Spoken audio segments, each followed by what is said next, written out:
Hello আসসালামু আলাইকুম viewers, কেমন আছেন সবাই? আশা করি সবাই ভালো আছেন।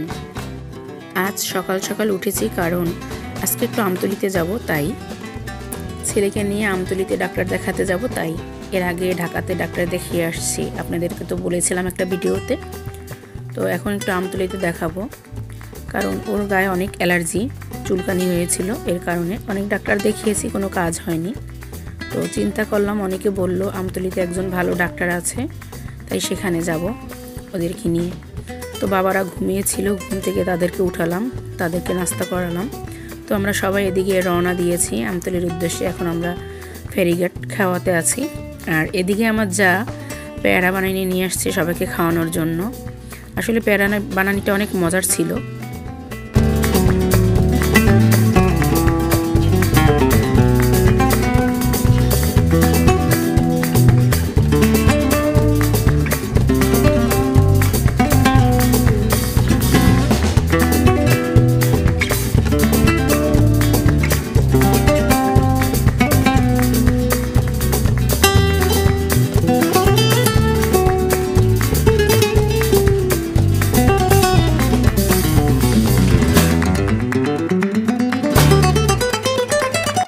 চলে আসলাম এদিকে হসপিটালে।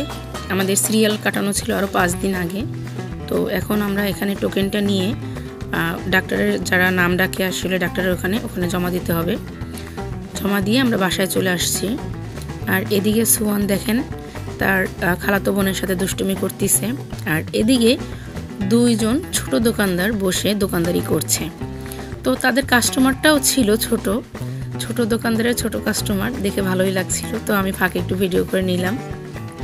এক দোকানে যদি 2 জন দোকানদারি করে তাহলে কেমন হয় বলুন তো। আর এদিকে চলে আসলাম আমতলি বাজারে। তো সুমাইয়া নিতে আসছে এখানে চাউলের গুঁড়ি পিঠা বানানোর জন্য। তো সকালবেলা পিঠা দিল, আসলে পিঠাগুলো অনেক ভিজে নরম হয়ে গেছিলো, এর জন্য ভেঙে গেছে পিঠাগুলো। তো সকালে নাস্তা করে নিলাম।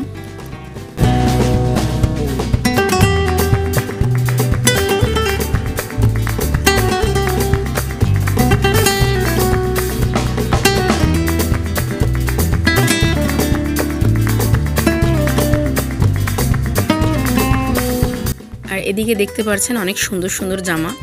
তো এইগুলো বানিয়েছে হচ্ছে আমার যে যা সুমাইয়া, তার বড় বোন। তো সে অনেক সুন্দর সুন্দর জামা তৈরি করতে পারে, সে একজন নিজের টেইলার। তো এইগুলো সে তৈরি করেছে, তো শেয়ার করলাম আপনাদের সাথে একটু।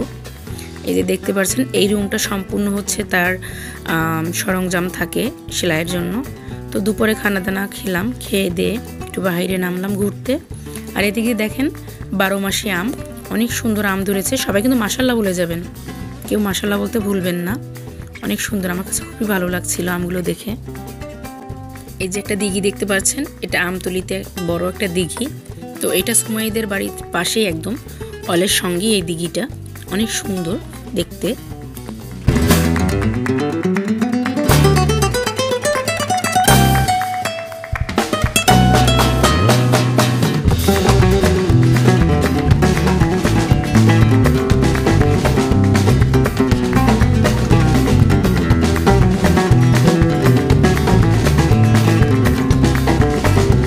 এদিকে একটা ডিঙ্গি নৌকা দেখে আমার ছেলে খুব আবদার করেছিল, মামুনি আমি নৌকাতে উঠবো, কেননা ও কখনোই নৌকাতে উঠেনি।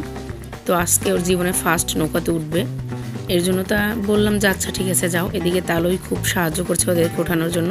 তো আমাকেও বারবার বলছিল, তো আমি বলছিলাম যে না যাবো না, এর ভিতরে ওদের নৌকাটা ছেড়ে দিয়েছে। তালই আমাকেও যেতে বলছিল ওদের সাথে ঘুরতে, তো এর জন্য ওদেরকে আবার ডাকছিল।